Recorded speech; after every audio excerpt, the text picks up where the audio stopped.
Pyrite Trout by Nick Feller. Pyrite, fool's gold.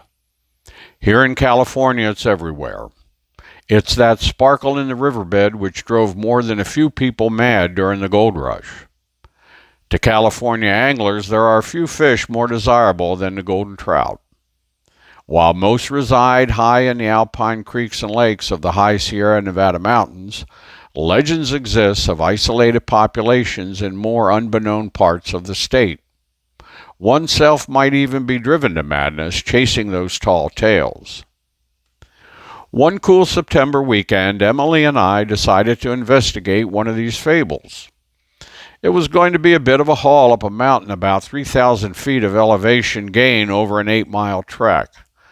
Not crazy, but nothing to roll your eyes at either. With the possibility of gold lying ahead, it's not hard to put in a bit of extra effort. The initial trail was fairly well marked and easy to follow, mostly meandering through a dense forest as we began our ascent. Before long, the trail was following along a steep hillside, and the dirt under our feet began to turn granite. Soon after, the trees started to become scarce. The alpine views were taking over, and I found myself surrounded by rugged peaks and stunning overlooks. We reached the first lake sometime around noon and proceeded to find the first shady place to collapse. As we sat snacking, I pointed out what looked like a small snake making its way across the water. We were joking about it, what it might be, and as I was just about to say how crazy it would be to see a fish smash it, when a trout took the words right out of my mouth and went fully airborne to inhale the unidentified floating object. I sprang up to assemble my Tenkara Rod Co Kita 380. Equipped with 13 feet of floating crossbreed line and a few feet of tippet, along with a large, chubby Chernobyl dry fly, I went to work. It only took a few casts before I had a fish explode on my fly, but I missed it.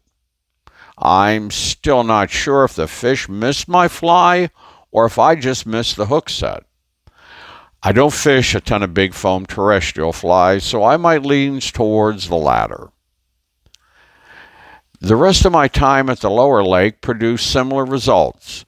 More action than I would have expected for the middle of the day, but mostly fish that would either aggressively miss my fly or fish that would just come up and kiss my fly and not really pull it in. Emily and I spent a few hours here snacking, relaxing, and fishing before deciding to pack up and make our way up to the upper lake. Our adventure for the next lake was exciting to say the least. The trail all but disappeared among the granite and brush. Game trails crossed the real trails, and it became all too easy to get off course. While it's not the end of the world, wrong turns can lead to steep drops and unnecessary scrambling or backtracking. We ended up taking a high route and having to scramble down a bit, but found our way back to the trail without too much issue. Once at the upper lake, we began to search for a campsite. Options were plentiful, and both of us were glad to have started the hike early. We found a nice spot that overlooked the lake with jagged peaks both to our east and west, hoping for an epic sunset and sunrise.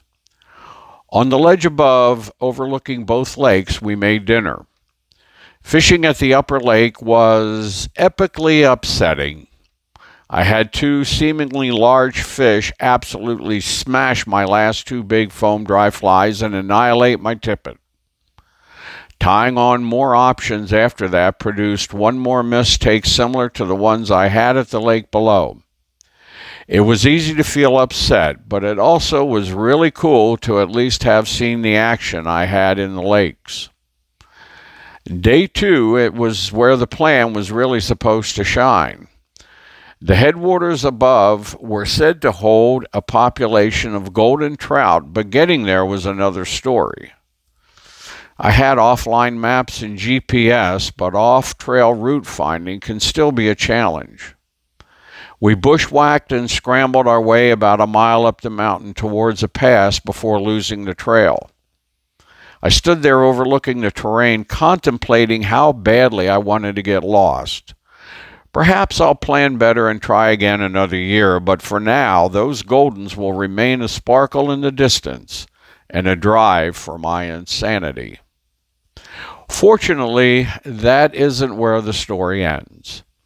After making our way back down the mountains and breaking camp, we crossed a spot that Emily suggested checking out. I'm glad she did, as it was a beautiful waterfall spilling into crystal clear pools filled with eager trout. Once again, I sprang into action, this time with the Tenkara Rod Company key to 330, along with a Futsu Kabari, and it didn't take long to last my first beautiful trout of the trip. As we continued to fish, we caught a handful more brookies and one surprising rainbow trout. It was crazy to be able to look from above on an overhanging boulder and help each other sight fish. After an hour or so, the clouds began to roll in, and we decided to put away our rods and make our way down the trail. At around 6 that night, we finally found a killer creekside campsite and decided that would do. The next morning would be an easy 5 or so miles out, and that sounded just about perfect. While this trip didn't hold the Goldens that I was hoping for, it still held some beautiful trout that caught my eye, similar to the way pyrite can catch your eye in a creek bed. Nick Feller found Tenkara while going down the rabbit hole of ultralight backpacking and fell in love. Visit his Instagram and YouTube at NorCal Tenkara.